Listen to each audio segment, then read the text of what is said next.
I must say, I feel very honored that on a night when Segovia is playing on campus, that you should come to listen to me. As if I had the choice, I would go near Segovia.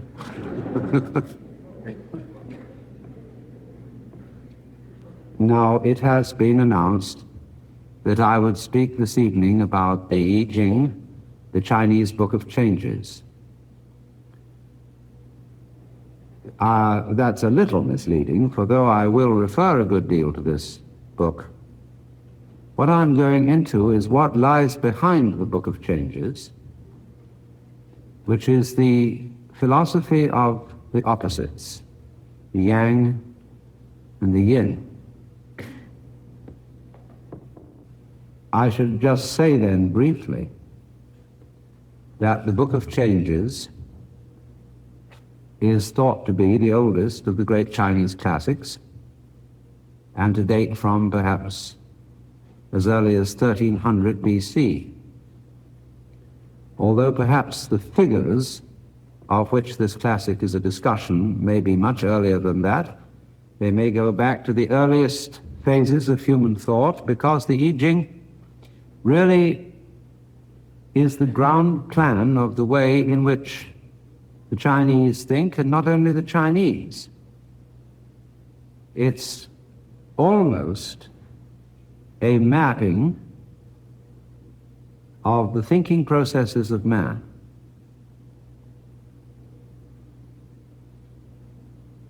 And it may surprise you to know that the system of arithmetic, which is used by digital computers, came from the I Ching. We have a binary system of arithmetic in which all numbers may be represented by 0 and 1 in various arrangements. Is you is or is you ain't. Binary arithmetic was invented by Leibniz. And Leibniz got the idea by reading a Latin translation of the I Ching done by Jesuit missionaries. So there's a sudden, unexpected link between the most sophisticated mathematical machinery and a book originating at least 1300 BC. But what the I Ching really goes into is this question of is you is or is you ain't. It sounds terribly simple. Black or white. And we keep saying to people, you know, life isn't just black and white, or black or white. There are many shades of gray.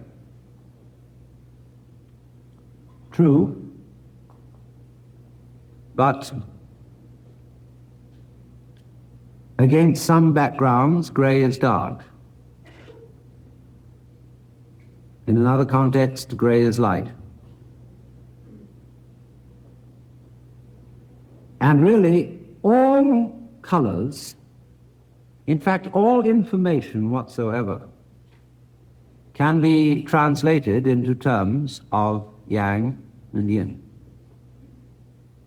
For example, when you look at color television, the signals are broadcast to your set as a stream of pulses. They could be put on magnetic tape in terms of an arrangement of pulses indicating either yes or no. This technique has reached such sophistication that with the aid of laser beams, we can translate a physical object. Let's take a complicated one. Let's take a dandelion flower gone to seed, a dandelion clock. You take a dandelion clock about so big, it can be turned into a formula, passed through channels, enlarged to any size, say this big, and with laser beams cut in solid plastic in a matter of moments. So you can get this reproduction of a three-dimensional object. But the transition between the two was handled simply in terms of pulses. So likewise, the nervous system is so constituted that the neuron carrying a message either fires or does not fire. If it fires or if it's activated, that registers as a yes. If it is not fired, the absence of firing is represented as a no. And so you could say that all your perceptions, in all their variety and in all their color, are made up of a vast composite of little yeses and little nos in every conceivable variation. So out of these two come everything.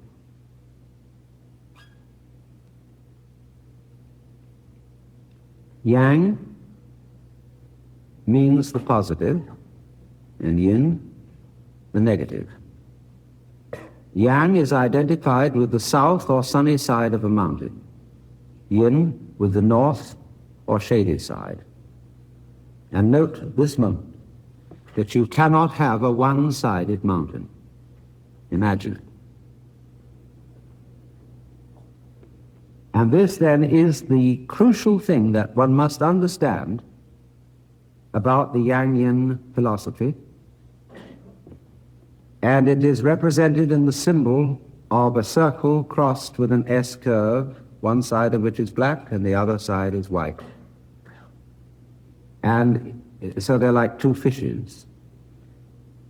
And in the head of the black fish is a white eye, and in the head of the white fish there is a black eye.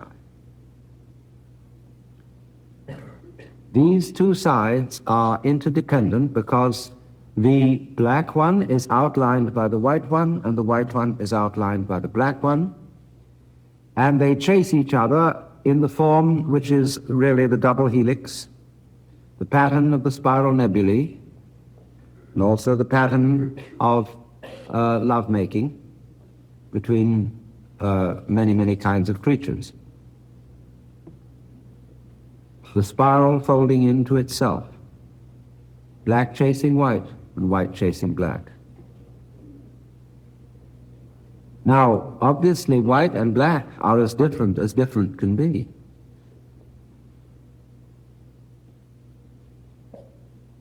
When we say of someone that he's an awful liar and a con man, you say, why, he could prove to you that black was white.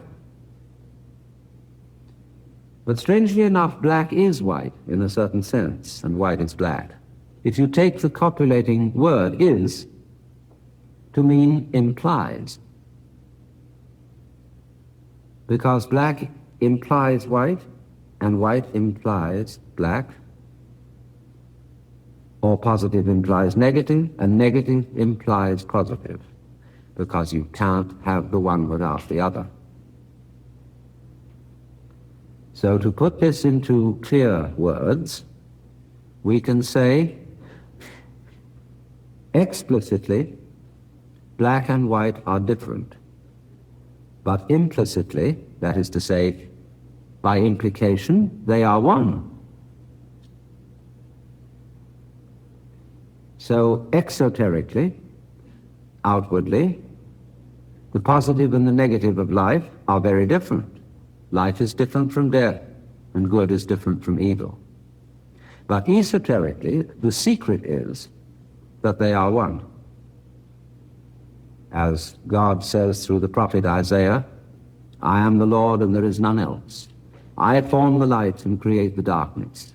I make peace and create evil. I, the Lord, do all these things. But that information is not normally handed out from the book. So we have to begin then seriously considering yang and yin, black and white. First of all, if I have a black background, somehow I am tempted to make a white mark on it. If I have a white background, I am tempted to put a black mark on it. Because if there were nothing to see but black, that would be tantamount to being blind. because there would be no difference. Nothing would matter. Nothing would make a difference. So there wouldn't be any. Likewise, if everything were white, it would be as good as being blind, for there would be no difference. It is only by contrast, when black and white are put together, that we know black as black and white as white. However, now, when I look at a small white circle or disk on a black background, or a small black disk on a white background, I at once get this in my thought: which is positive and which is negative? Does black represent the negative because it's dark, like night? But when I look at the black dot on the white background, I think the black dot is the thing there, so that must be positive. It was put on. And therefore the white represents negative because it suggests nothing. No mark, like white paper behind the print. Blank, blanche. The English blank and the French blanche, which means white, it's the same. Blank, negative. Isn't this mysterious, you see, that both white and black can play the negative role? But then let's think of white as light, and it's playing the positive role. And when we think of black as the thing, the mark, then it's playing the positive role. See, both can play the negative and both can play the positive. But still, you can't have one without the other. I look at the black with the white dot, and I say, is that a white glowing sun in the night, or is it a hole through a wall? In which case the black will be the thing and the white the absence. I look at the black dot on the white background, say, yes, obviously the black dot is the thing, but on the other hand, it may be a picture of a white box with a hole in it. You see? They're reversible. Therefore, some reflections about these.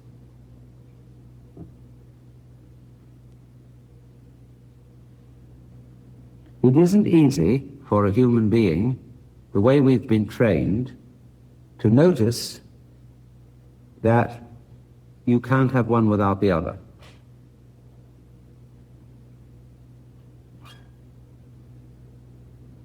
Because our attention has difficulty in seeing both sides at once. You know that Gestalt image where you get two faces in profile and they are drawn as black silhouette. So you get two faces in profile about to kiss. But then look again and you notice the white ground between them, and it is a cup like a chalice. What have we got here? Kissing faces or chalice? People have difficulty in seeing both together. You must have one or the other. Either will do, but make your choice.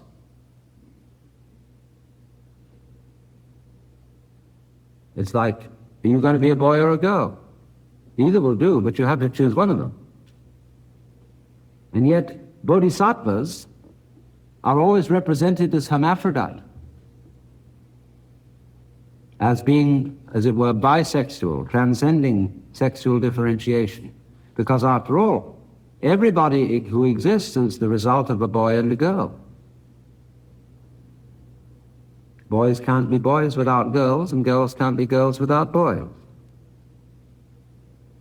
They are very different. Et vive la différence. But by nature, by reason of their interdependence, they're one. Talking of the bees and the flowers, where there are bees, there must be flowers. And where there are flowers, there must be bees or some sort of insect equivalent. And this implies that the bee and the flower are really one organism. The head of the body looks very different from the feet, just as the bee looks different from the flower. But a complete body requires both head and feet. So the head and the foot are obviously one organism. It's less obvious with the bee and the flower, but they are one organism. What is very difficult for us to see, however, is that solids are all of a piece with spaces. Now here comes the thing, you see. Take a situation in which we say of a given figure-ground relationship that the black is the thing, the black letter on the white page. We say, yes, it's the black letter that's important. That's the thing. But supposing it's a white letter on a black page, still we say the letter's the thing. That's important. All right. So we say we look out in the sky at night and we see the stars and the planets. We say that's what's there. That's the thing. Around them is darkness and nothing, corresponding to the area of the magnetic tape which isn't magnetized, which delivers no message, and therefore the message is zero. But that, you see, does deliver a message. Absence speaks. Nothingness is important.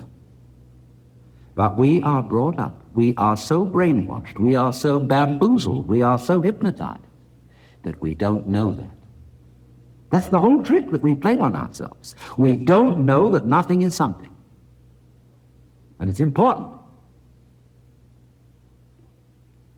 Lao Tzu put it this way.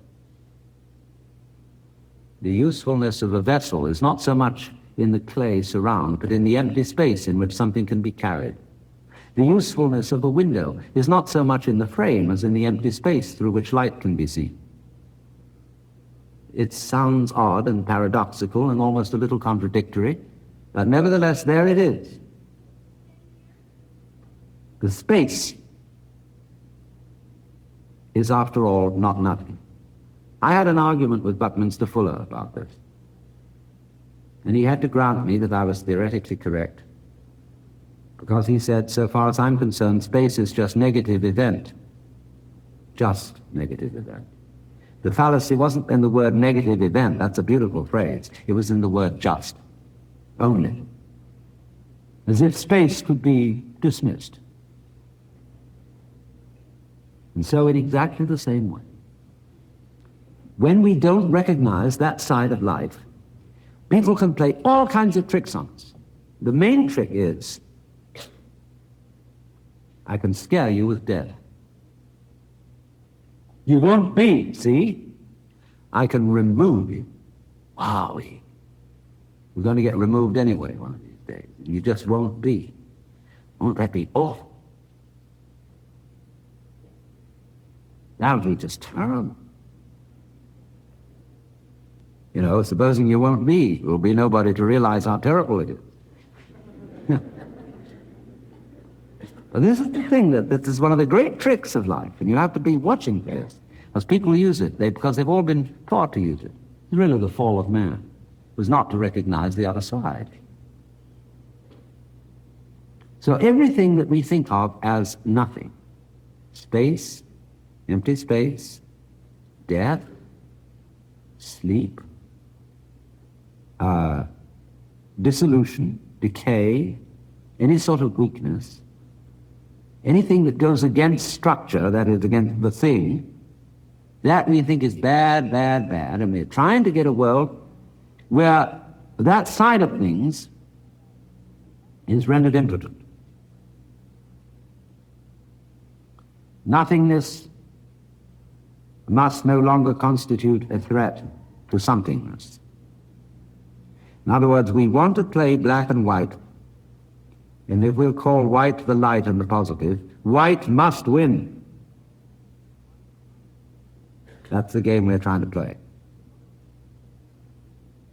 not realizing that there cannot be winning without losing. If white must win, black must lose. But if black loses, we can congratulate black for having helped white to win. Because unless black loses, white won't win.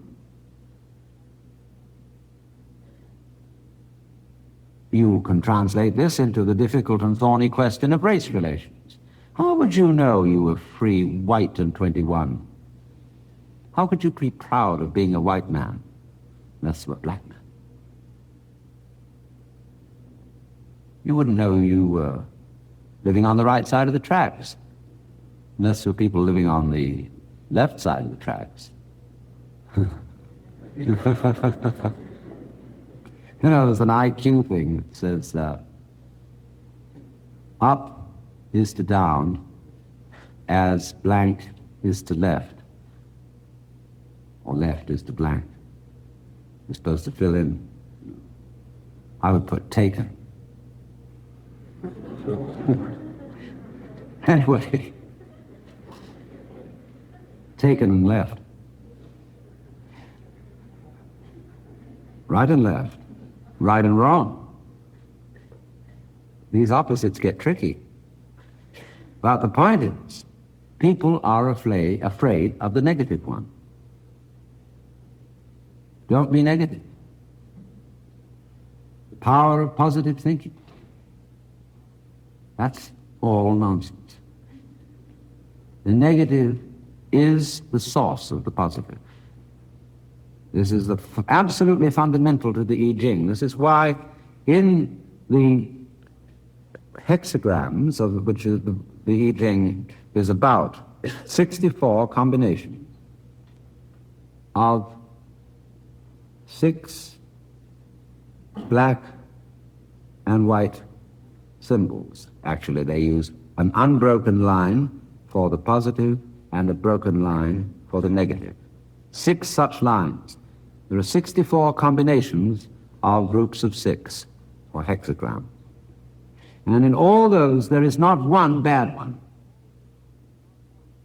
There is no sign of the I Ching which you can draw, and the oracle tell you this is just plain bad. Because you can get to the very end of the night, the black is pitch black, and it is precisely at that moment that the yang, the positive element, is reborn.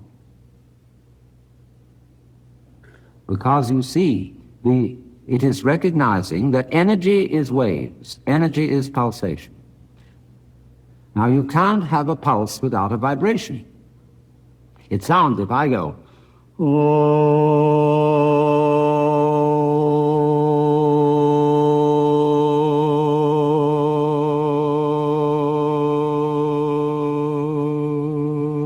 that I'm making something without a nothing. But actually, if you listen very closely to that sound, you'll hear you'll hear pulse. Because without that little chunk, which is a pulse, nothing happens.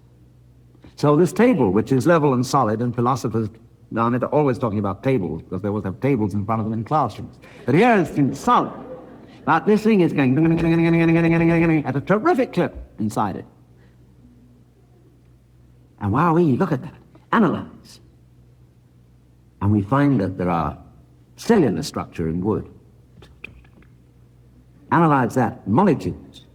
And when we find to our amazement, if you take a molecule out of this table, and it's about the size of my fist, blow it up to that, the next molecule will be, way over the other side of the room, at that level of magnification. So what's in the molecules? Atoms. Take an atom the size of my fist. Well, the next one be somewhere in Los Angeles. I mean, I was talking fancy shapes and figures. Anyway, a long way away. What's inside the atom? Electrons, protons, mesons, etc. And they, at the size of my fist, we don't even know if they're particles or waves, so it's difficult to talk about this, but they are a long, long way from each other. So we suddenly find that in this solid table, there's more space than there is anything solid. There's a little bit of solid. But as you ferret it out and you go a step down, it's like approaching a limit in mathematics. When you have a curve sweeping towards an axis, supposing it's an asymptotic curve, it's always getting nearer and nearer and nearer to that axis, but never actually collides with it. So we get nearer and nearer as we study substance. We get nearer and nearer to finally, what is the shell round the emptiness? We get nearer, we never quite catch it. Solid disappears into space, as at this level of magnification, the space has disappeared into the solid. See, if I just have one finger, or the better illustration, if I take a lighted cigarette in the dark, I've just got one point, but I whiz it around and you see a continuous circle. That's how you see a solid table. Because everything's going so fast that your eye can't catch the spaces between. Too little, too quick.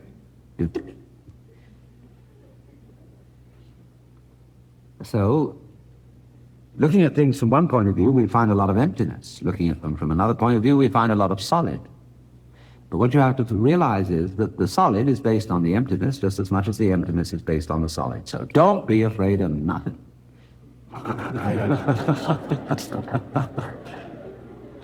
It can't bite you. There's only something that can bite you. There's nothing to be afraid of in nothing. And yet, mysteriously, nothing is the source of something. It's like the womb and the seed.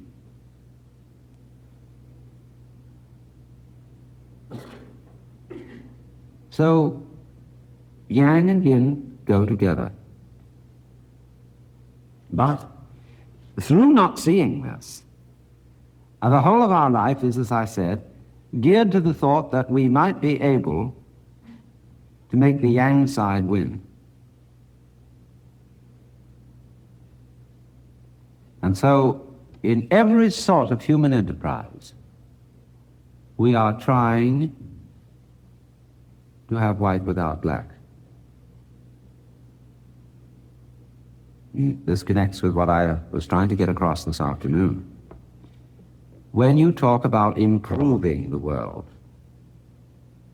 you are meaning, presumably, that you want it more white than black, or whichever one you call the good one. Maybe you think the black is the good. It's all right, makes the slightest difference. You know, which side are you going to take in the game of chess, the black or the white? Doesn't make much difference, except white gets first move. Yeah, right. No, I'll always wait to see what you're going to do. So, we think, could we get rid of the other one? Now, as you know, in all matters of practical living, it never works. You think now, I've been miserable all this time because I haven't had enough money. I never know whether I make the payments on the car. I never know whether there's going to be sickness. And if only I had a little more money, I'd really feel great. So you get it.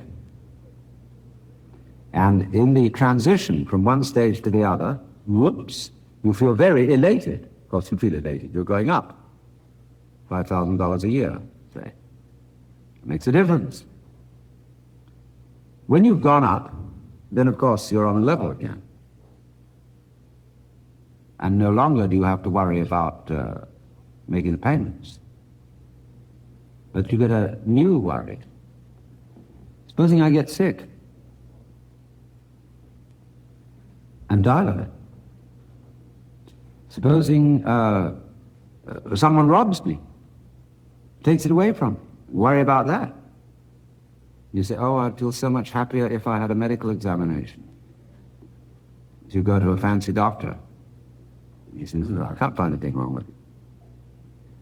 Then always there might be burglars, so you get an alarm system and new locks, and finally you go to the homeless patrol and get a private guard to watch you, and that makes you feel better for a while, except then it begins to nag you.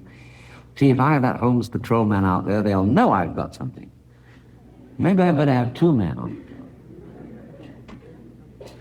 So it grows. You worry. Because you found out that you didn't get yang without yin. You got a new yang, a bigger yang, instead of the former little one you had, but you got a big yin with it. It's no joke getting rich. It implies a great deal of responsibility, and you've got more to worry about. Don't envy rich people. It's a great mistake. Don't envy anyone. So, in the same way, Zhuangzi puts it thus, he's Lao Tzu's successor. People who speak of having good government without its correlative misrule, or right without its correlative wrong, do not understand the basic principles of the universe. One might just as well speak of having yang without yin, and such people must be either knaves or fools. Of course, how will we know we were wise unless there were knaves and fools?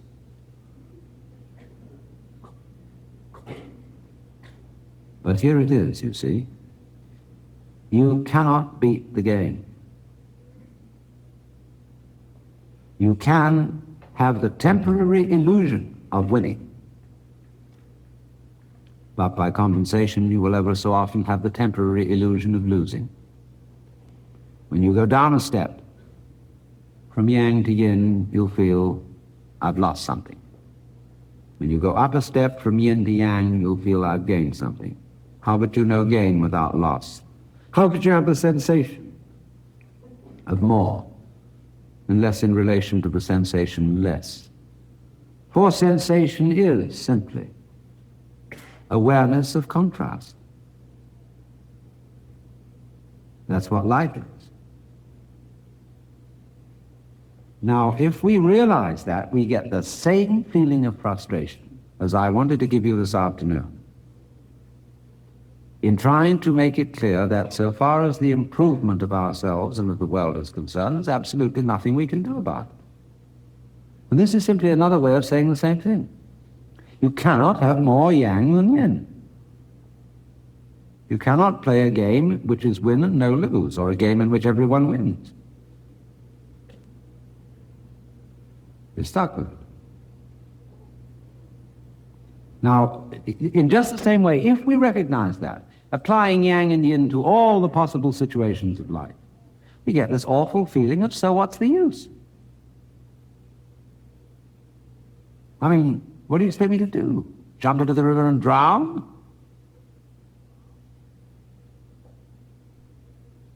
Now, wait a minute. Why, at that point, do we get the feeling of, oh, what's the use? Simply because we found that our favorite game won't work. And we think that is the only thing for which there is any use, is the game in which white must win. But why not change them around? Isn't that a good game? Because you go boing, boing, boing, boing, boing, boing, boing, boing, like this.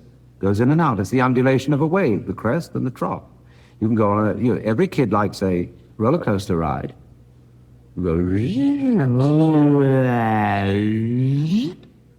it's great.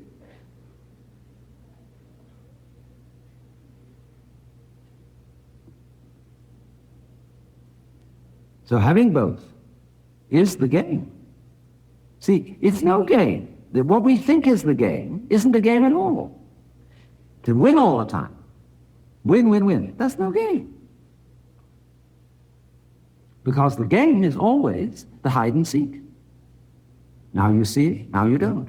The game is the story in which the villain might win. The whole idea of drama is to make it seem to the audience that it is the villain absolutely must win. There's no way out, and then suddenly, boom, the secret thing is revealed and the hero wins. Or if you want a good cry, to have a tragedy and the villain wins. But don't you see, there is no vitality unless there's that negative element. The villain, the devil, the nothing, the death, the out. You've lost. Finish. Bye-bye. Quits. See, if that's not there, then the other one isn't there. And you're always winning. Supposing you sit at home with your wife and you play cribbage. Lots of married couples try to forget holy deadlock by playing games together.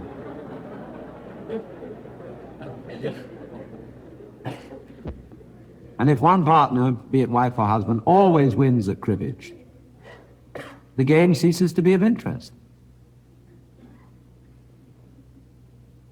Because every good player likes a sprightly opponent who sometimes wins. Wins just a little bit less than me, mind you, but wins a great deal of the time. Yes, it's okay. Just a little bit. No. So, if you don't have the unknown space, death, darkness, negative, you don't have the light. So the art of life consists rather in something else than trying to make white win. You needn't sit down and weep because somebody tells you you can't make white win all the time, forever and always, so that black doesn't exist. Because black by its very nature is darkness and it doesn't exist. You're trying to make it not exist. It's irrelevant. The very fact that it doesn't exist is its power. Non-existence is the necessary condition for existence, just like you have to have a front before you can have a back. Or a back before you can have a front. They come into being together, so do existence and non-existence. So what are you afraid of? In trying to get rid of nothing, which is already gotten rid of.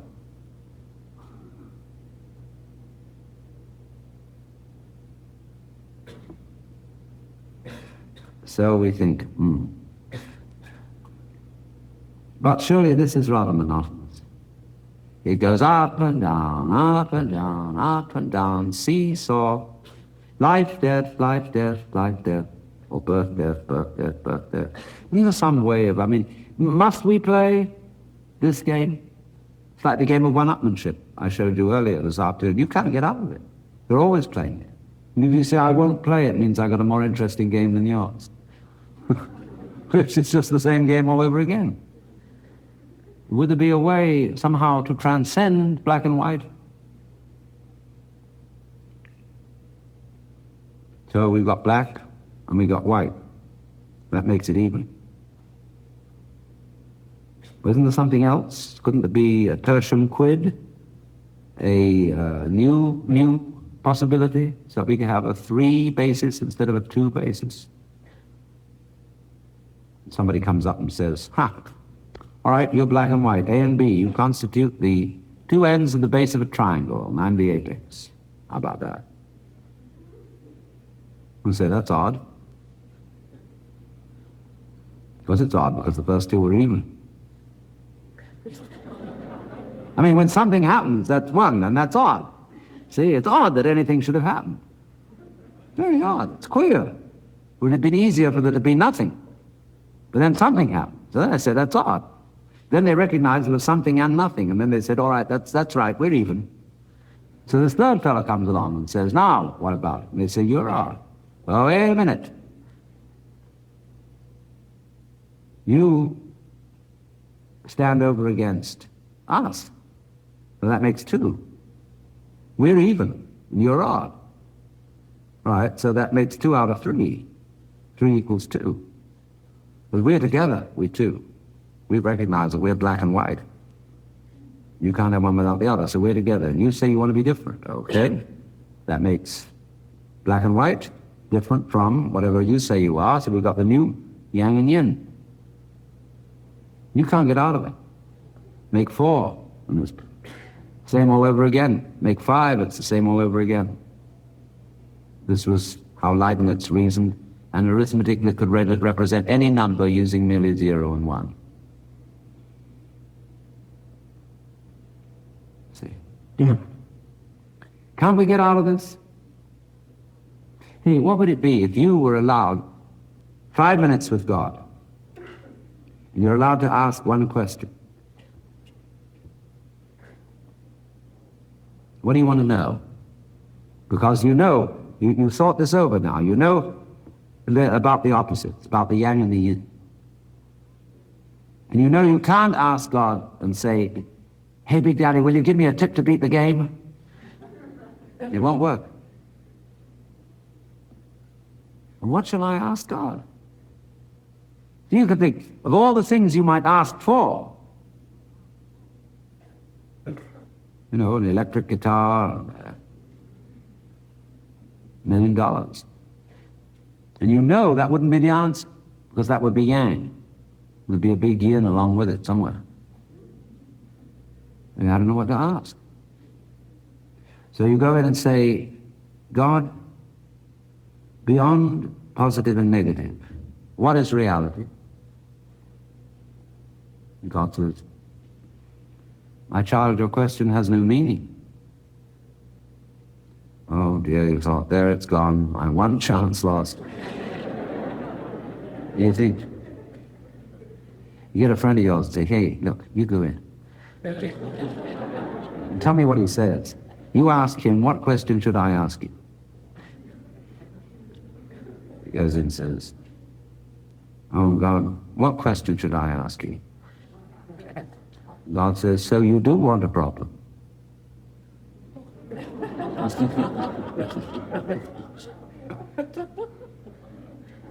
Well, you've got one. You thought it up. You wanted a game in which white only wins. There's your problem. You made that. You had to have that problem. Because otherwise, if you don't have a problem, you wouldn't know you were here. It's like, you can't be yourself without something you call other. How will you know you are you unless somebody else is somebody else altogether? In other words, the sensation of I here, living, sensitive, alive, peeking out, beady-eyed out of my skin, entirely is with reference to something over there, which isn't me. I don't know what it is, but it works all by itself, and this is pretty scared of it. And there it is. And I can't have this feeling without that feeling. There's the same hocus pocus going on here. If I can't feel me without having other, that's exoteric. Esoteric means I am the other. They're inseparable. How can you have self without other? How can there be other without self? You other on me and self on yourself. I self on me and other on you. But you can't, as it says, you can't have one without the other. Yang and yin. So in the same way, I say, well, this other, I'd like to manage it. I'd like to control it. Now, I know all these people around messing up my life. I don't want them to be that much other. I'm gonna fix you. Then I get on a power kick. And there are all kinds of power kicks, let me warn you. It's not just politics, and economics, business. The worst power kicks are spiritual, like astrology. You'd like to know the future? Would you really? It's the power kick to know the future so that you can control it. All right, you know the future, now you can control it. You know everything, like making love to a plastic woman. No surprise. If you know the future, it's already past. But if you want to know something and have knowledge, then there must be the unknown. Just as if you want self, you must have other. So the future is always the unknown. The past is the known. And what we witness as our present is the magical appearance of the...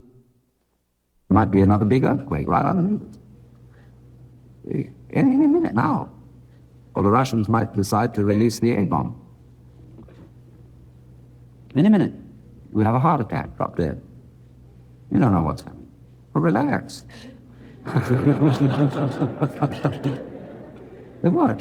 Watch this thing happen.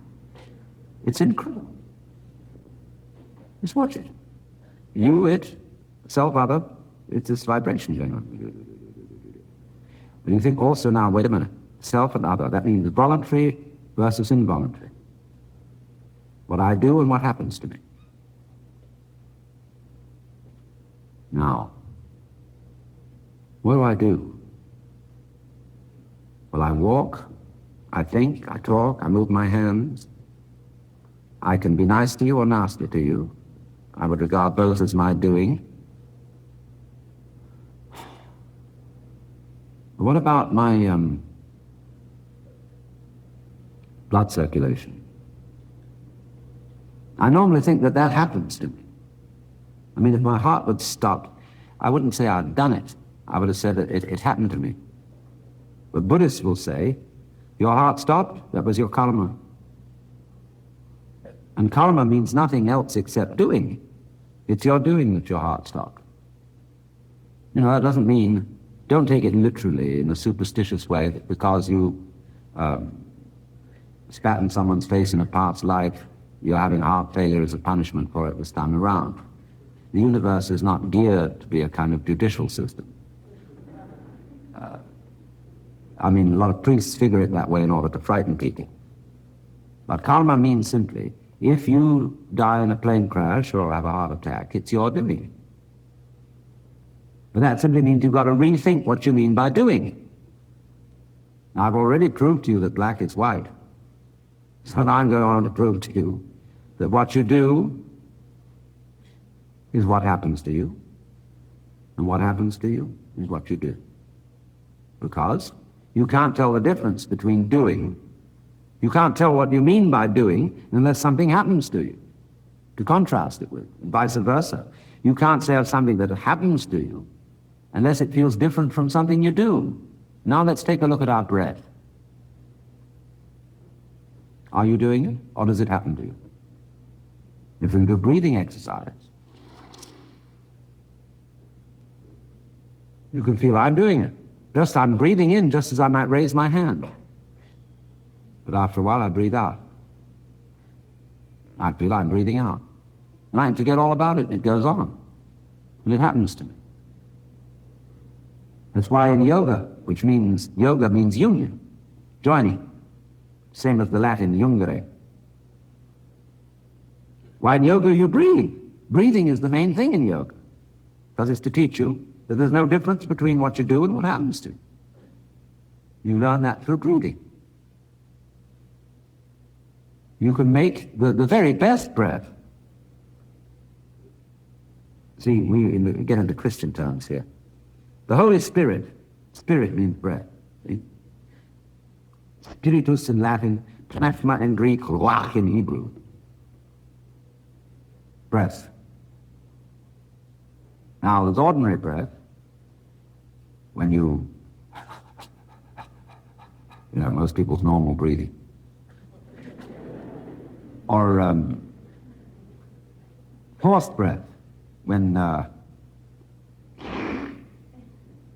or, you know, when people try to sing and their voice is forced. But then the next breath is called Holy Spirit, holy breath.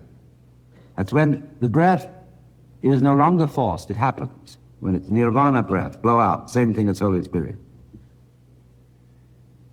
And then that, you see, that unforced one. You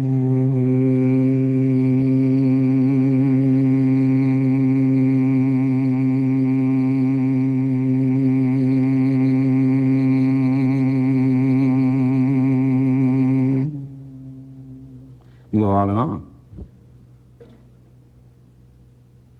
So that's why when monks chant, or devotees of any kind chant, they have the idea that I am a flute, and the breath, the prana, the spiritus of the divine flows through it. It's what chanting's all about. Make yourself attuned for the divine wind. But that also means realize the unity of the voluntary and the involuntary. That's really what's meant by doing the will of God. Do the will.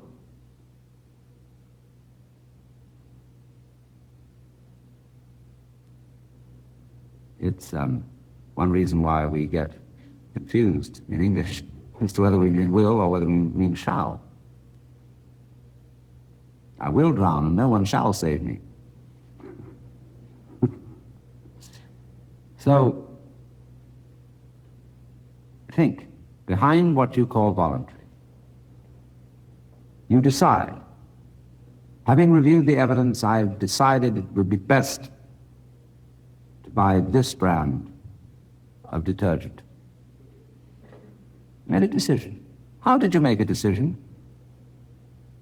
Well, I reviewed the evidence, I added up the price, and I came to the conclusion. Yeah, I know all that. How did you work the machinery? The computer in your head. You know, you pushed all these buttons, but what's underneath the button? Oh, I don't know, I never looked. So you see that involuntary growth called the brain underlies your voluntary decision. Because when you decide, you don't first decide to decide and decide to decide to decide. You just decide. That means there's something else behind it. Well, you think that's terrible, because if what I do happens to me and it isn't really doing at all, then I'm in a fatalistic scene. Yes, but I said, on the other hand, what happens to you is what you do. It works equally that way. You know, you have an earthquake. And the thoughts in your head drift about like clouds in the sky. Look at it either way. Because you realize, if I was entirely determined, and there was no possibility of freedom at all, I wouldn't know I was determined. Just as I wouldn't know anything if everything was black. If everything is determined, it doesn't make any difference. But if it's sometimes determined and sometimes free, then I know the difference. But on the other hand, just because they do make a difference, they've got something in common.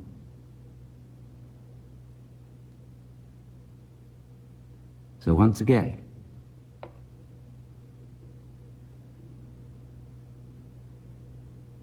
you suddenly feel this funny feeling of what next? Where do we go from here?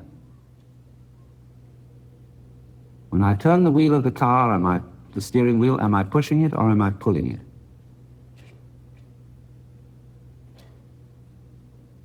Now, which am I supposed to do, push or pull? What a stupid question. Just turn it.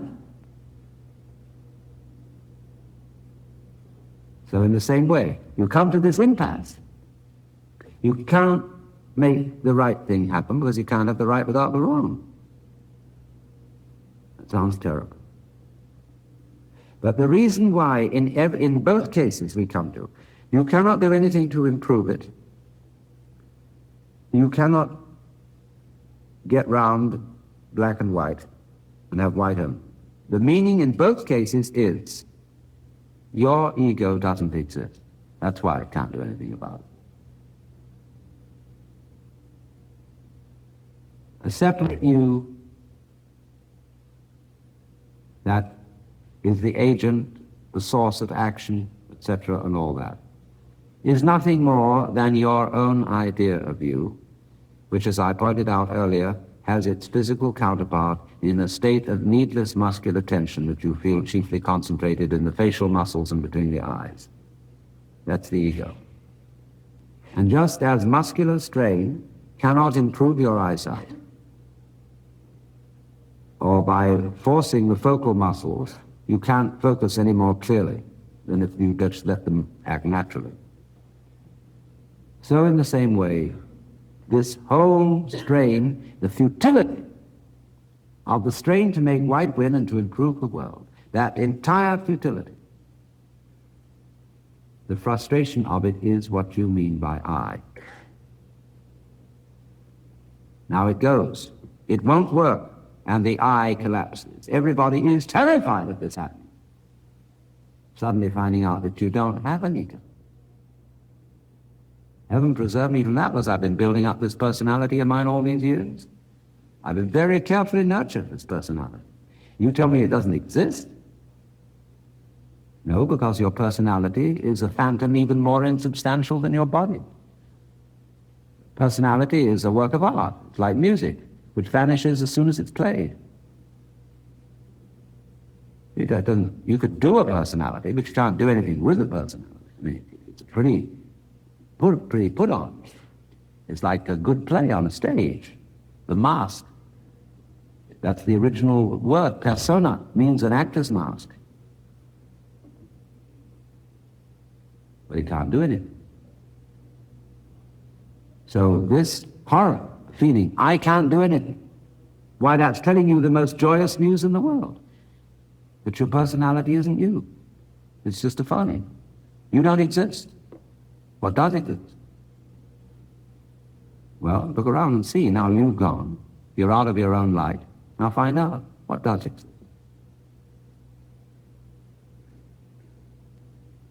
Well, don't put any names on it. Because that, again, is trying to box it up. Catch it. Put that box over it. Label on it. Well, that's electricity. That's matter. That's mind. That's something. That's nothing. See, all these labels compartmentalize the thing. Don't do it.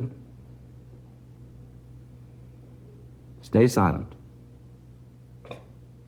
At that moment of frustration, you see, there's nowhere to go on, no way to go back. At that moment, there is no past, there's no future. The doors of your perception are cleansed, and you see everything as it is, infinite. We will now have a brief intermission, in case some of you have to leave, and thereafter we can have time for questions, which I will attempt to answer. Thank you.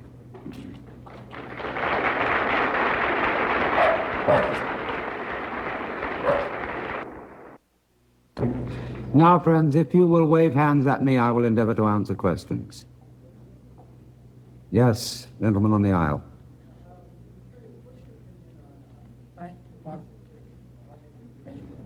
The question is, what do I think about scientific objectivity or objectivity in any sense? Now, this is a most fascinating process, because when the scientist moves towards what he would call an objective way of looking at something, what is he doing? He is trying to disentangle his perception of a process from the process, so that his perception of it won't affect it.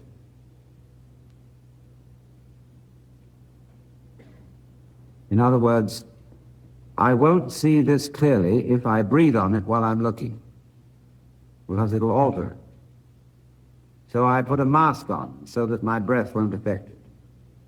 But also I realize that my body temperature will affect this specimen. So I've got to put it in some kind of a container so that I can see it without my body temperature affecting it. I also, if this thing is some surgical specimen taken out of a human body, I don't want to get infected by it. So I have to put it at a further distance from myself by putting on rubber gloves. And so by isolating what I'm looking at, I am making it an object. I'm isolating it from its environment and from myself as the observer.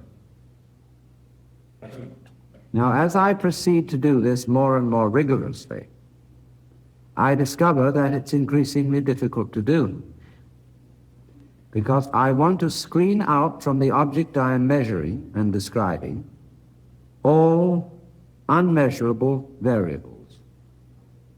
I cannot provide for a truck suddenly going by the lab and shaking everything, which might make certain differences in chemical structure. So I have to screen out trucks, which means a lot of expensive equipment so that the floor won't wobble. And the more I screen out this object and make it a pure object, the more expensive the equipment to enable me to do it. And therefore, I, as the objective scientist, am the first person to realize that there are no objects. Because the task of finally cutting anything whatsoever off from the rest of the universe is impossible. So we get down to the study of the electron. We find we cannot measure simultaneously its speed and its position. We know one, but we don't know the other. Because we get to a position, sort of, in which I'm trying to stick the point of a pin into the point of another pin the same size. It's where we get to. And so I realize that I cannot truly have an objective world or a world of objects. But so long as I don't go the whole way, and I think I can have an objective world, see, up to a certain point, taking an objective attitude is very successful, technologically successful.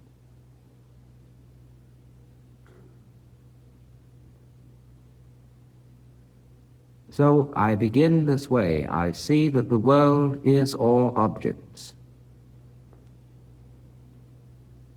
And therefore, objectionable. See, a world of mere objects is obviously objectionable, because it's dead.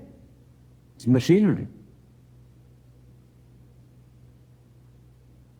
And so you will find in all anthropological and philosophical writing which represents 19th century scientific naturalism, the fundamental dogma that the world is stupid. The world is stupid, blind energy, and outside the human skin. Inside the human skin we have warmth and intelligence for a while, until we try to make an objective study of the human being. And we do that firstly through psychology, particularly psychoanalysis. And what happens? We turn the human being into a mechanism we talk about unconscious mental mechanisms.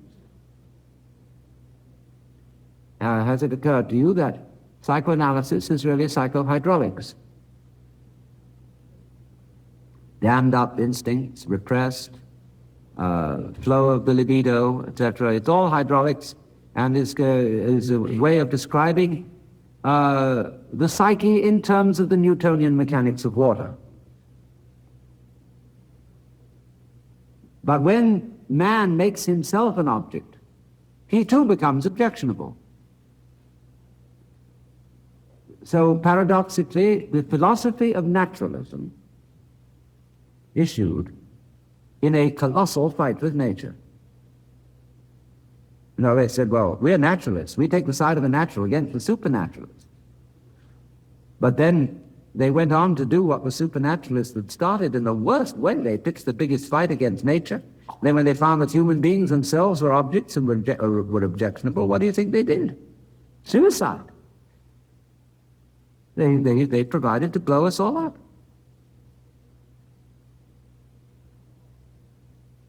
And the more we realize that we are on a suicide course, the more we hate ourselves for being like that. And think, well, maybe after all it's a good thing to commit suicide. But it starts from the objectionable world. So now, when we talk about being objective, that means a disinfectant program to nature. Throw DDT, rubbing alcohol, and Listerine over everything. Clean it up. Nothing feisty allowed, especially mystery not allowed. And we laugh at primitive peoples who treat mountains and waters and lakes as people and make offerings to them. When an Amerindian walks into a forest, he talks to the trees. You and I talk to trees, are we crazy? But we will not have any sanity at all until we return to animism. It is absolutely important once again, to treat other creatures as people. We occasionally, in a very stupid way, try to treat a pet animal as a person. It's like the way we try to treat babies. This baby comes into the world, and we treat it like a doll. You know? The baby looks at us in a kind of weird, puzzled way. But as it gets older, it becomes accustomed to being treated this way. We don't treat babies as people, but all they are is a small human being. And they have to be treated with respect, saying, "How do you do, baby? Welcome, welcome. We are in kind of a mess around here, and we're going to explain to you the rules of the mess, see? Because when you've learned these, you may be able to think up some better ones." Yeah. But instead, we invent children. See, a child isn't a natural phenomenon. A child is a concept dating from the Industrial Revolution. Children were invented in the Industrial Revolution to keep them off the labor market. So we had special places we put children called schools. And they are reservoirs with a dam, see? When you get across the reservoir, the dam is holding you back. But at a certain point, it has to let you out and then into high school. You flow out, and then there's another dam, and that lets you out in the college reservoir. Then the big dam at the end of that, which lets you out into the labor market. The problem is to keep back up. That's why education takes longer and longer and longer, because we're trying to keep you off the labor market. So you're a child as long as that goes on. And so they invent special things for you to be and do. There are toys to play with instead of real things. And there's a child's world, of which Walt Disney is the former president. Disneyland is the epitome of it, the complete world of the phony. You know, little birds with loudspeakers in their beaks, instead of real birds. Toy birds, everything toy, everything plastic. Yeah, that's Disney. Fake. So that is the antithesis of the animistic universe, where nature, instead of being treated as stupid, pre-Darwinian, pre-ape, pre-amoeba, just brute force, courtesy of Ernst Haeckel. Instead of that, got to get once again the idea that the sun and the moon are living beings. Well, they are, because you see, they're organs in you. You wouldn't be alive without the sun and the moon, the atmosphere. You wouldn't be alive without a heart or a stomach. They go with you. Well, if they go with you and your heart goes with you, you can at least treat your brain or your heart as somewhat more or less human. Well, it's a human sun. You've got a human heart. The sun is a human sun. I'll tell you something else. Every creature, this is my fantasy. I'm not going to tell you authoritatively. I'm just telling you this is my fantasy. That every creature that exists thinks it's a human being. And rejoices in a highly complicated culture. Now, true, fish do not have houses, records, books, clothes, cars, and all that junk.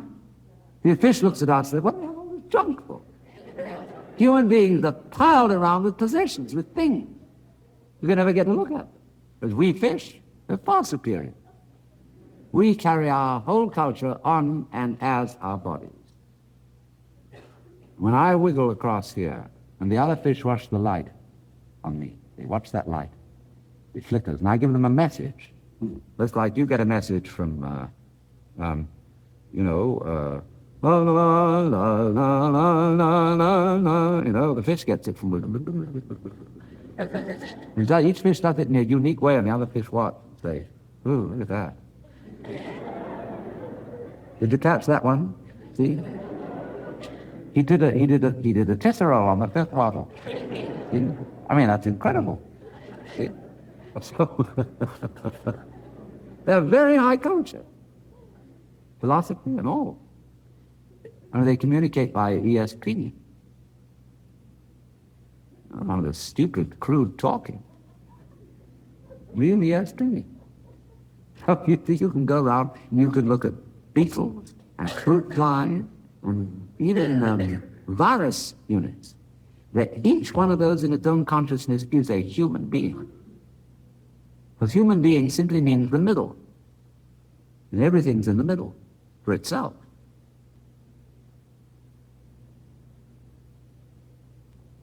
Man, measure of all things, of course.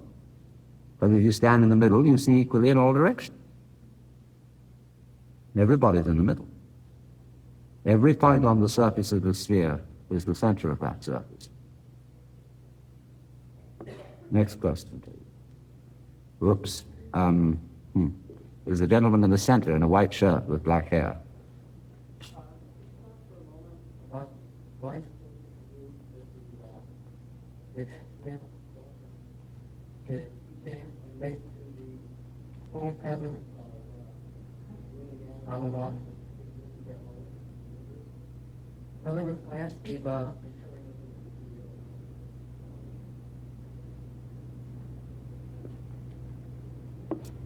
Now, wait a minute. I don't see why that question is asking me about determinism and free will.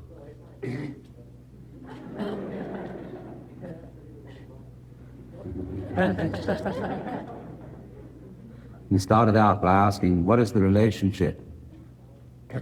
No, I think you put it this way. How is it that when we cast, say by tossing coins, and find a particular hexagram of the I Ching, is that a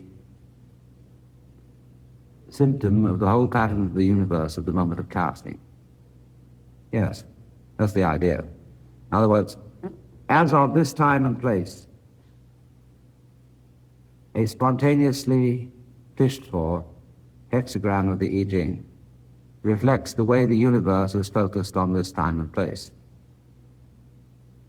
But it's rather obvious it does. I mean, it isn't even a question, it's a statement. Whatever happens at this time and place reflects the whole universe as focused upon this time and place.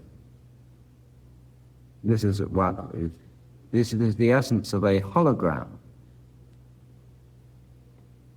If you take a photographic negative, cut a tiny, tiny square out of it, and then pass laser beams through that square, you can rephotograph the whole negative from which that tiny piece was excised. It'll be fuzzy around the edges, but it'll be there, because the part of the photograph implied the whole. So in the same way, if I find a tooth, I look at that tooth. First of all, I'll decide whether it's a human tooth or an animal tooth.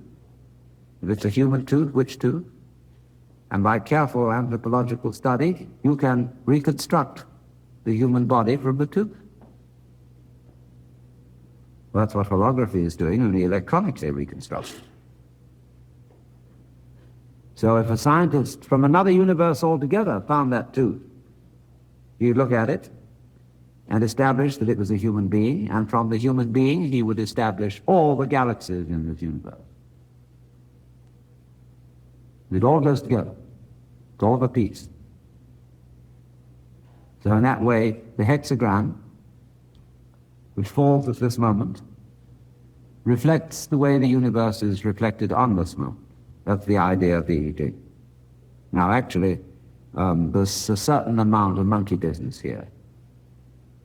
Because when you get a hexagram, plus the oracular statement of the I Ching about it, you've got something rather like a Rorschach blot. Let's supposing you had a deck of different Rorschach blots, and you shuffled the deck and cut, and drew out one. Now in the Rorschach test, you make the commentary, and you say what you think that blot is. In the I Ching, there's a commentary there to help you already on the hexagram blot. But that commentary in turn acts as a blot, because all oracles, you know, are very vague. And you read into it whatever sense you see in it. And that reading is also a focusing of the whole universe at this here and now.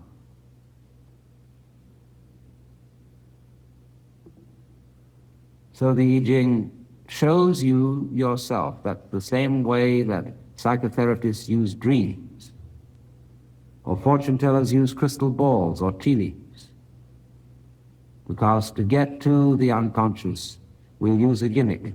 For example, we can talk about our dreams without embarrassment, because you're not responsible for what you did in dream. You'd say, well, I didn't really do this, I only dreamt it. Therefore, the dream is a way in which you can discuss yourself without assuming responsibility for it. Thus, it's used as a gimmick to get at the deep things.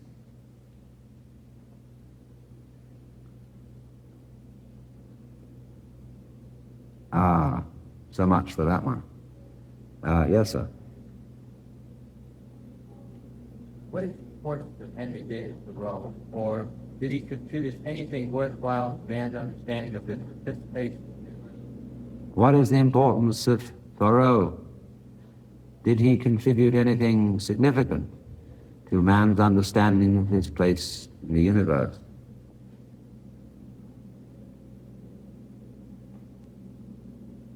I wonder how Thoreau would regard that question.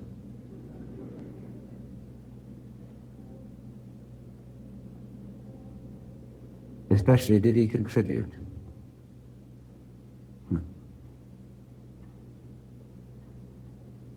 Lao Tzu, whom Thoreau resembled in many ways,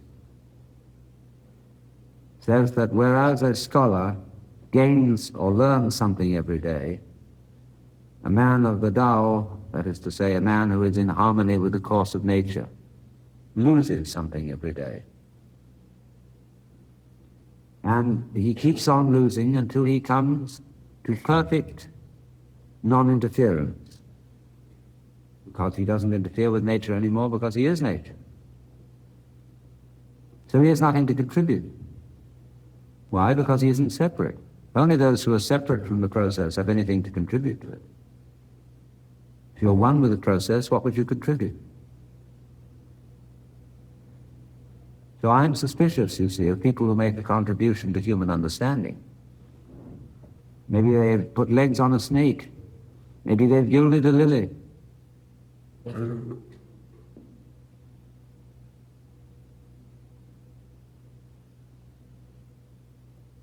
Now, you know I'm pulling your leg a little. Don't please take me absolutely literally and seriously, because I'm not a preacher, but something more like a philosophical entertainer. I'm not out to reform you. See, I'm not here to improve you. You're all just as you are, you know. Buddhists call suchness.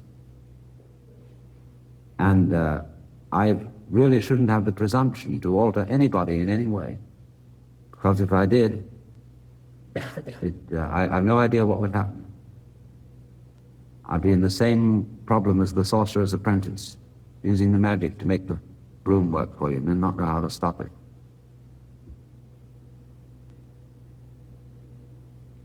Now, indeed, lots of people, we say, they do live very creative lives. People around them are happy. But you will find again and again that they are not thinking of themselves as making a contribution to the common good.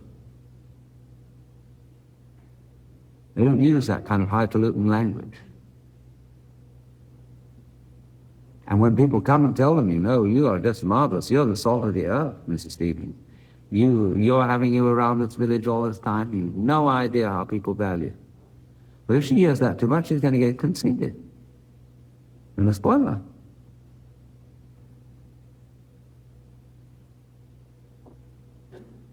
So let well enough alone.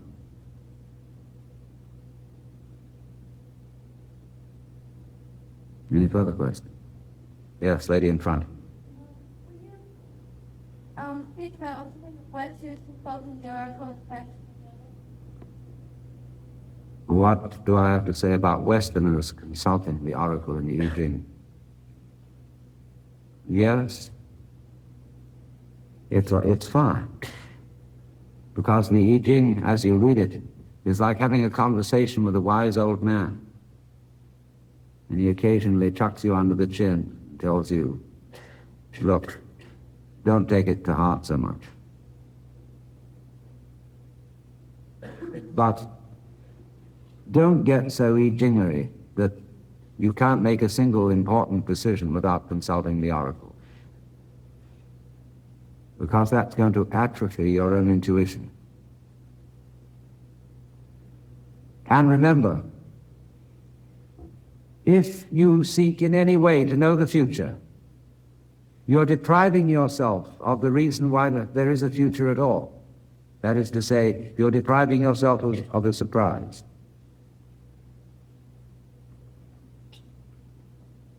And you are therefore moving more and more towards the, well, in your case, the plastic man, but in a male-oriented language, we say the plastic woman. You know, in nightmare experiences that people have had with psychedelic drugs, there is an experience called plastic doll,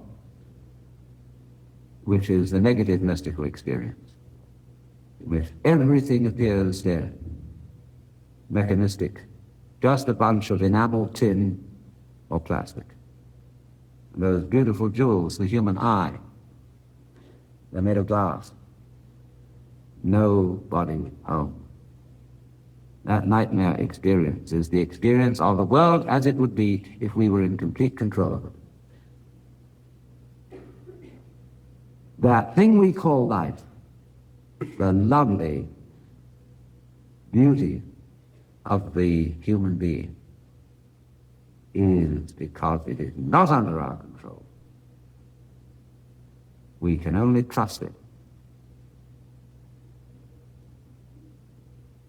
Woo it, yes, but scold it into control now won't work.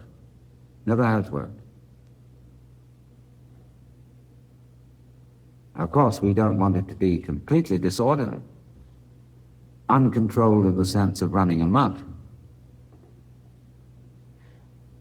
No. But it will be civilized human life to the extent that we don't control it by pushing it around, and that we do respect in other people the life that we respect in ourselves.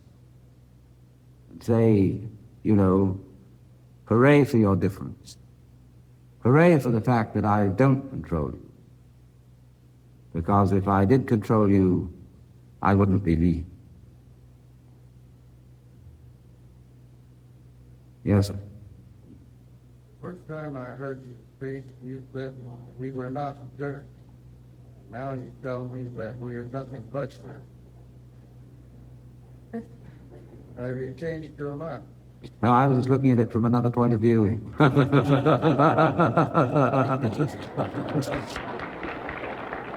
No, it's the same thing as when I was talking to you about solids. And you know, you look into a solid and you find nothing but space. And you start looking into space and you find all this solid. Yeah, that's it. Let me see, gentleman in the front row here. Which thinkers in the Western feel most akin? To which thinkers in the Western tradition do I feel most akin? Heraclitus,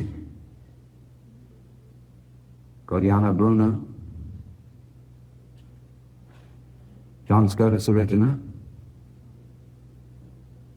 Meister Eckhart, John of Ricebrook, Nicholas of Cusa,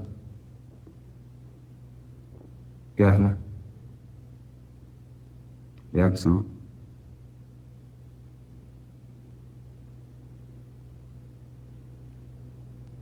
Jung, and Emerson. And a lot of people whose names wouldn't be known. Yeah. Coffee?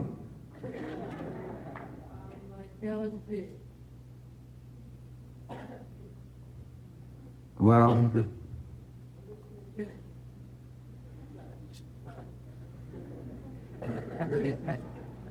I tell you, I think that they are tools, instruments of extraordinary value for our understanding of ourselves and the world. But they are too good for the masses. When I see people wandering around high on LSD, or for that matter marijuana parties, I feel as if I were watching somebody burning Napoleon brandy on a plum pudding.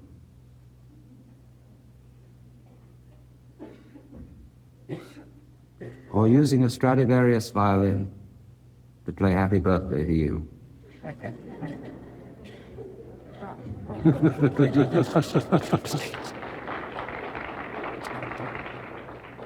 I feel as a pious Roman Catholic would feel if I saw somebody taking the Blessed Sacrament and using it to play tiddlywinks. I think it's a disgrace. Furthermore, the lysergic acid which you can now buy on the street is just plain dangerous stuff. Nobody knows who makes it, nobody knows what's in it, nobody knows how much there is of it. And you're an absolute fool if you take it, because it can be laced with other things that are combined with LSD, if it is LSD at all, not another form of lysergic acid. You're talking about the real LSD is D-lysergic acid diethylamide 25. Now, there are all sorts of other combinations which are more or less psychedelic. But, I mean, the bathtub gin during Prohibition was pretty bad stuff, and some people really shot their livers on that. It probably isn't true that you'll mess up your chromosomes on LSD. Coffee also affects the chromosomes to lots of things, but not significantly. But you can get into very nasty situations of paranoia, of complete disorientation, and these may recur indefinitely.